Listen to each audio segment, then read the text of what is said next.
ഇതാണോ താൻ വലിയ കാര്യമായിട്ട് കുഴുങ്ങിയെടുത്തുകൊണ്ട് വരുന്ന വാർത്ത? പരിധിക്കുരു വന്നാൽ ഇടാമെന്ന് പറ. എന്റെ അടുത്തൊരു ഫ്രണ്ടിന്റെ അമ്മയാണ് ഇത് തുടങ്ങിയിരിക്കുന്നത്. ഞാൻ ജോലി ചെയ്യുന്ന പത്രത്തിലെങ്കിലും ഇതൊരു വാർത്തയായിട്ട് വന്നില്ലെങ്കിൽ പോരെങ്കിൽ മിസ്സിസ് കുഞ്ഞിക്കൃഷ്ണമേനോനെ ഇനാഗുറേറ്റ് ചെയ്തിരിക്കുന്നുണ്ടാ? മിസ്സസ് കുഞ്ഞിക്കൃഷ്ണമേനോൻ ബ്യൂട്ടി പാർലർ ഉദ്ഘാടനം ചെയ്തത് ഇവിടെ ഒരു വാർത്തയല്ല. അതേസമയം അവർ വ്യഭിചരിച്ചു എന്നൊരു വാർത്ത കൊണ്ടുതരാൻ കഴിഞ്ഞാൽ തന്നെ ഞാനൊരു ജേർണലിസ്റ്റായിട്ട് അംഗീകരിക്കാം. കൊള്ളാവുന്ന ഒരു സ്കൂപ്പ്, ഒരൊറ്റ സ്കൂപ്പ് തനിക്ക് ഇതുവരെ കൊണ്ടുതരാൻ കഴിഞ്ഞിട്ടുണ്ടോ? സ്കൂപ്പോ? സ്കൂപ്പ് എന്ന് പറഞ്ഞപ്പോ സ്കോപ്പുള്ള വാർത്ത എന്നാണോ? സ്കൂപ്പ് എന്ന് പറഞ്ഞാൽ സ്കൂപ്പ്. മറ്റൊരു പത്രക്കാരനും കിട്ടാത്ത ന്യൂസ് ആദ്യമായിട്ട് തപ്പിയെടുത്തുകൊണ്ട് വന്നാൽ അത് ആ സ്കൂപ്പ്. ഇതുപോലും അറിയാൻ മേലെങ്കിൽ തന്നെ ഞാനിങ്ങനെ സ്ഥിരപ്പെടുത്തും. ഇക്കണക്കിന് പോയാൽ താനിവിടെ അധികം കാലം അപ്രന്റീസ് കളിക്കില്ല, ഞാൻ പറഞ്ഞേക്കാം.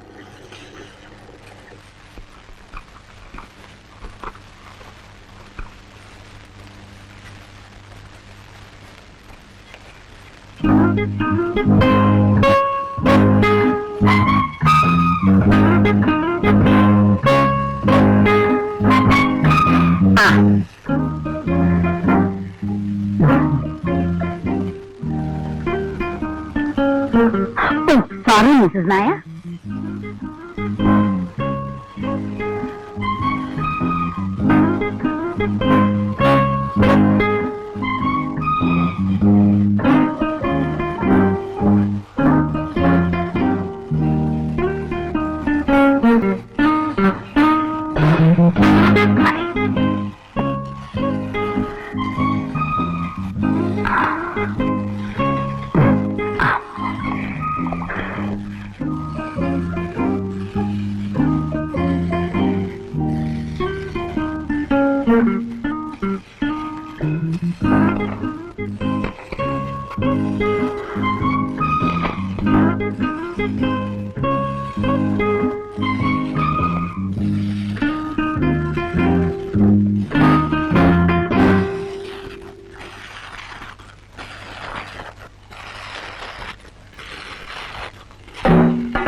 അത്യാവശ്യമുണ്ട്, നാളെ മറ്റോ വരാം. ഒരു 10 മിനിറ്റ്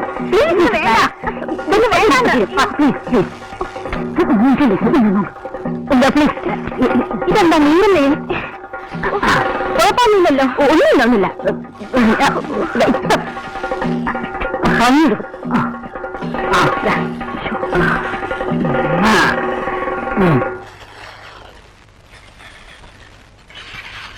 മുടി കഴിയാനല്ലേ അകത്തേക്ക് വെക്കണം. ആദ്യമൊക്കെ ചെറിയൊരു അസുഖം പോലെയൊക്കെ തോന്നുന്നു വരും. ഞാനിത് ആദ്യമൊന്നുമല്ല, ഇവിടെ ആദ്യമാണെന്നേ ഉള്ളൂ. അതിനേതായാലും കുറവൊന്നുമില്ല.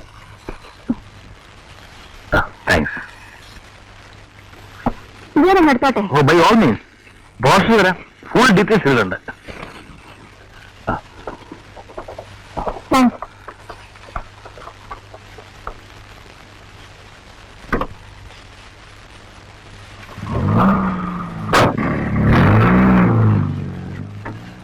എത്രയാ ചാർജ് ചെയ്തത്? ഇക്കണക്ക് നിങ്ങൾ ഒരുക്കി വരുന്നത് പിന്നൊരിക്കൽ വരാതാവുമല്ലോ. എവളൊക്കെ പൂത്ത കാശുകാരി ചേച്ചി എന്ന് പറഞ്ഞ ഒന്നുകളെയും ഞാൻ തന്നെ. ഞാൻ ആരാണെന്ന് വിചാരിച്ചത്? ആർക്കും ഒരു കൈവത്തമൊക്കെ പറ്റിയെന്നിരിക്കും. നീനാണോ കൈവത്തം? എന്താ കുഞ്ഞിനെ? എന്താണോ കാണുന്നില്ലേ? എന്ത് പറ്റി? എന്ത് പറ്റിയെന്ന് എവിടെയോട് ചോദിക്കാൻ? ഉദ്ഘാടിപ്പിക്കാനാണെന്ന് പറഞ്ഞ് വന്നിട്ട് ഞാനിത് എന്റെ പിള്ളേരെ മുഖത്ത് എങ്ങനെ നോക്കും? കൊച്ചുങ്ങൾ അച്ഛൻ അറിയാതെയാണ് ഞാൻ വന്നത്.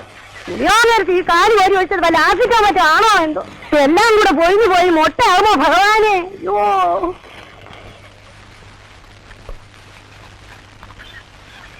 അമ്മ ബില്ല്. പുല്ല് താമോ? എവിടെ നിന്നാണ് നീ എല്ലാം പഠിച്ചത്? ഞാൻ പലയിടത്ത് നിന്നിട്ടുണ്ട്. നിന്ന് കാണും. ഒരിടത്ത് ഒരു ദിവസം നിന്നുമായിരിക്കും. അതൊന്നുമല്ല, ആവശ്യമുള്ള പണി ഞാൻ പഠിച്ചിട്ടുണ്ട്. തർക്കിക്കുന്നുണ്ടല്ലോ, അടിച്ച് ഞാൻ വെളിയിലാക്കും. അന്ന് ആ ഷീനയുടെ അമ്മ വന്നിട്ട് അവരുടെ മുഖം എല്ലാം കൂടെ പൊള്ളി കുളിന്ന് ഞാനായതുകൊണ്ട് അവർ ക്ഷമിച്ചു. ഏതായാലും അതോടെ അവരിങ്ങോട്ട് വന്നിട്ടില്ല. മഴവളക്കാർ ഒരു ഒറ്റ പെണ്ണുങ്ങൾ ഈ വഴിക്ക് കയറിയിട്ടില്ല. അറിയാവോ? വരാനുള്ളവരൊക്കെ വരുന്നുണ്ട്. പോട്ടെന്ന് ആ കുട്ടി സങ്കടം കൊണ്ട് എന്തെങ്കിലും പറയുന്നു വെച്ച് അച്ഛനും പറയുന്നുണ്ട്. ഞാനൊന്നും പറയുന്നില്ല. ഇല്ലേല് അതെന്ന് തുടങ്ങിയില്ലേ? അച്ഛനോട് അനുസരണ എനിക്ക് ഇഷ്ടമുള്ളവരെ ഞാൻ അനുസരിക്കും. അതുവരെയൊക്കെ നിങ്ങൾക്ക് എന്താ കാര്യം?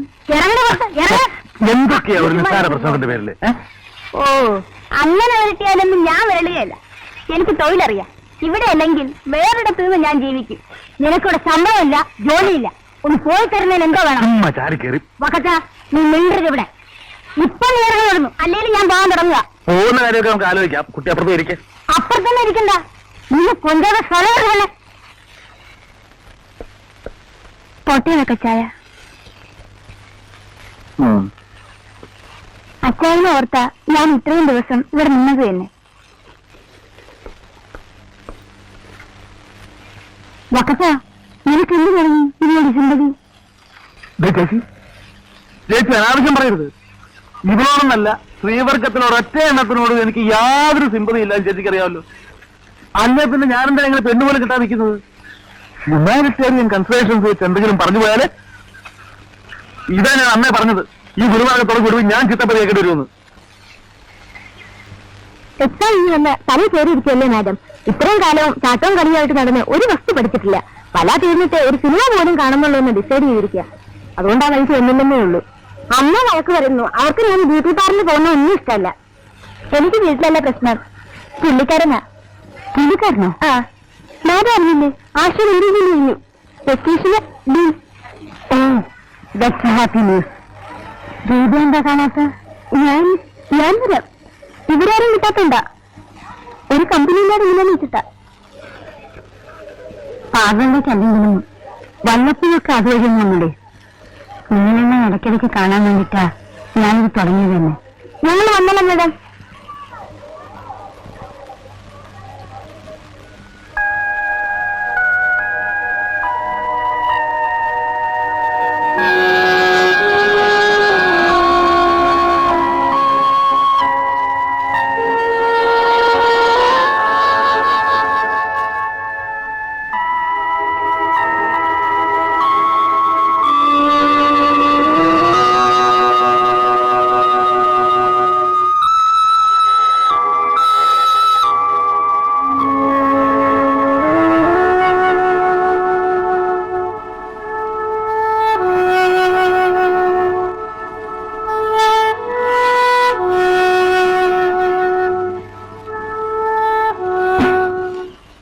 നമ്മൾ ഈ സന്ധ്യയാകുന്ന നോക്കി കടയിൽ നിർന്ന് വെച്ചോണ്ടിരിക്കുന്ന ഒരു കാര്യമില്ല.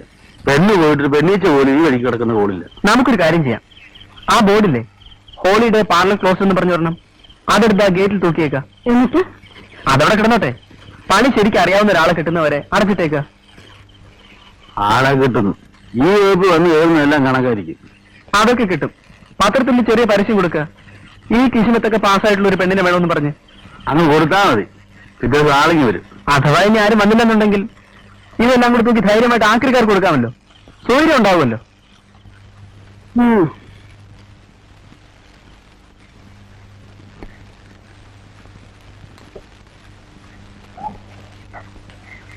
സിറ്റിയില് വേറെ ഒന്ന് രണ്ട് പാർലറുകാരുണ്ടല്ലോ.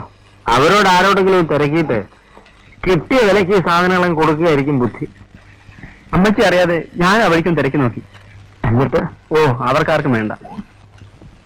എന്റെ ടെൻഷൻ അതല്ല, ആരെങ്കിലും കസ്റ്റമേഴ്സ് കയറി പാവം അമ്മച്ച് വയസ്സുകാലത്ത് അടി കൊടുക്കുമെന്നാ. സംഭവിച്ചുകൂടായില്ല.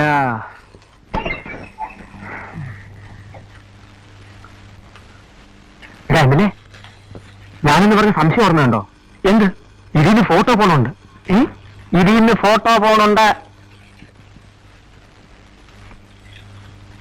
ഷുവറാണോ? ഷുവറാ. അത് പോണത് മുഴുവൻ പെമ്പിള്ളേരുടെ പടങ്ങളുവാ. അതാരെടുക്കാൻ? അതെനിക്കറിഞ്ഞൂടാ. നമ്മൾ കഴിഞ്ഞ ആഴ്ച ഹെയർ ടോണിക്കാരുടെ പരസ്യത്തിന് വേണ്ടി എടുത്ത ആ നളിനിയുടെ കുറെ സെക്സി ഫോട്ടോസ് ഇല്ലായിരുന്നോ? അതിപ്പോ കാണാൻ.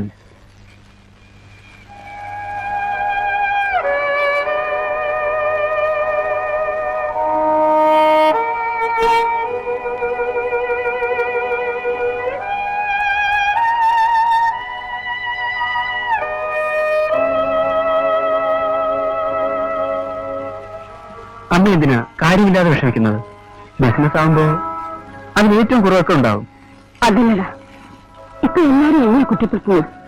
കിട്ടിയ കാശ് മൂന്നും കൊണ്ടുപോയി വെറുതെ കളഞ്ഞു കുളിച്ചു പറഞ്ഞു. അതുകൊണ്ട് ഇപ്പൊ ഒരു കുഴപ്പം സംഭവിച്ചിട്ടില്ലല്ലോ.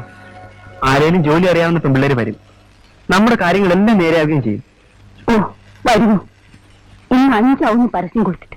അമ്മച്ചി സമാധാനമായിട്ട് ഇടന്നുറങ്ങ. ആരെങ്കിലും വരുമെന്ന്.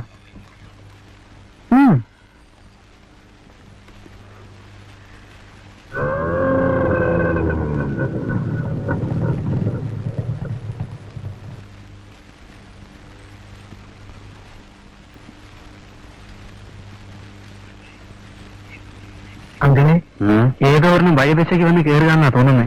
ക്ലോസ്ഡ് ആണെന്നുള്ള ബോർഡ് അവിടെ തൂക്കിയിട്ടുണ്ട്. Good morning. Good morning, good morning, good morning.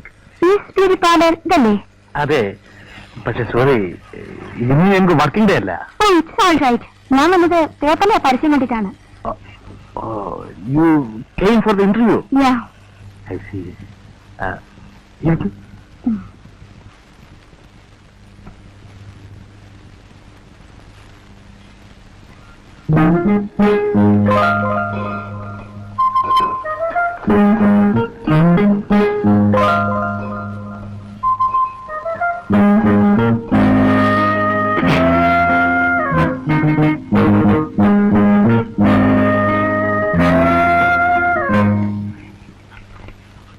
അതെ, അത്രയ്ക്കൊക്കെ സന്തോഷിക്കാൻ വരട്ടെ. മറ്റവളും ഏതാണ്ട് ഇതേ സ്റ്റൈലിൽ എല്ലാം അറിയാവുന്ന ഭാവമായിട്ട് കയറി വന്നവളാ. അതുകൊണ്ട് കാര്യമായിട്ടൊരു ഇന്റർവ്യൂ നടത്തി നോക്കിയിട്ട് മതി വേണോ വേണ്ടോ തീരുമാനിക്കാൻ. ഇന്റർവ്യൂ ചെയ്യാനും ഒരു അറിവ് വേണ്ടേ? അതിന് നമുക്ക് എല്ലാം അറിയാം. അതൊക്കെ നമുക്ക് നടത്താം. ചേച്ചി പോയി ഈ ഡ്രസ്സൊക്കെ ഒന്ന് ചേഞ്ച് ചെയ്ത് ആ മുറി പോയി ഗൗരവമായിട്ടിരിക്കും. നമുക്ക് നോക്കാം.